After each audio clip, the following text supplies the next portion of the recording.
C'est vrai que dans ce type de match, l'équipe qui réussit à prendre l'avantage, et ça peut vraiment se faire sur un coup de pied arrêté parce qu'il y avait un bloc en face qui était vraiment solide et puis très bien organisé. Et nous, de notre côté, on n'a pas su les exploiter. On n'en a pas eu énormément, mais on les a trop moyennement tirés. Après, on savait qu'on avait en face un joueur qui connaissait toutes nos stratégies et on en avait mis quelques-unes en place dans d'autres zones du terrain, mais on n'a jamais eu les bons coups de pied arrêtés pour les faire.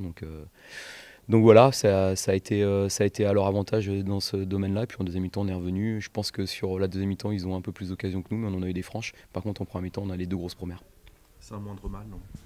Ouais, c'est un moindre mal, mais il faut aussi regarder la valeur de l'adversaire parce que même si ce nom-là et ce club-là, par rapport aux ambitions affichées par certaines équipes, ne fait pas partie de ceux qu'on place dans les liste des prétendants, sur le contenu de leur match et sur la qualité de ce qu'ils proposent depuis le début de la saison, c'est quand même quasiment pour moi ce qu'on a joué de meilleur depuis le début de la saison, sans doute avec Nîmes à Nîmes, dans un autre registre. Mais là, ils ont fait un match, vraiment un match qui montre que cette équipe-là méritait toutes les bonnes performances. Je ne vais pas refaire l'historique de leur saison, mais ils ont battu Nancy, ils ont battu Auxerre, ils ont battu Lens, qui sont des équipes quand même plutôt armées pour le haut. Donc voilà. En première mi-temps, on pensait plutôt, on sentait pourtant que le HAC avait retrouvé des jambes par rapport à ce qu'on avait vu contre Nîmes, certains joueurs notamment.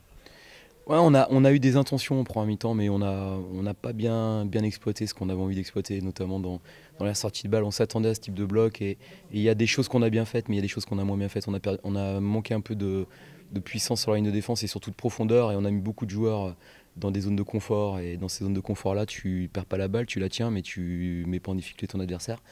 Et voilà, mais on a eu quelques séquences intéressantes, mais trop peu. Voilà, il fallait augmenter le rythme, l'intensité, et on a eu des difficultés à le faire. Vous vous sentez plus attendu? Est-ce que aussi ce statut de leader est pas facile à assumer? Non, parce que nous, on vit pas avec ça. Voilà, j'ai toujours un peu de mal avec. Déjà, ouais, je connais jamais les résultats des autres adversaires. Moi, je suis dans un match à préparer, un match à gagner. On a fait nul ce soir. Ce qui m'intéresse, c'est le week-end, comment on va le gérer par rapport au temps de jeu, à la récup. Lundi, il y a une semaine qui redémarre avec un match à Brest, qui va précéder une semaine à 3 matchs. Et c'est tout ça qui m'intéresse, mais leader, ça veut rien dire. Voilà, on a repris un point domicile, on reste invaincu chez nous. C'est un match qu'on aurait pu perdre parce qu'on était mené 1-0, mais on a eu la force de caractère de revenir et d'égaliser. Et c'est aussi là-dessus que je vais positiver, et en même temps, je vais montrer ce qu'il faut qu'on améliore. Il y a des gros matchs qui s'annoncent, d'écoles hors catégorie, ça va être chaud. Ouais, on a des gros matchs, mais celui-ci, il en faisait partie.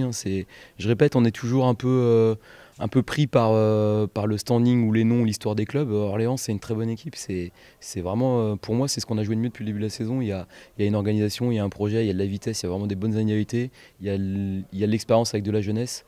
C'est un bel amalgame.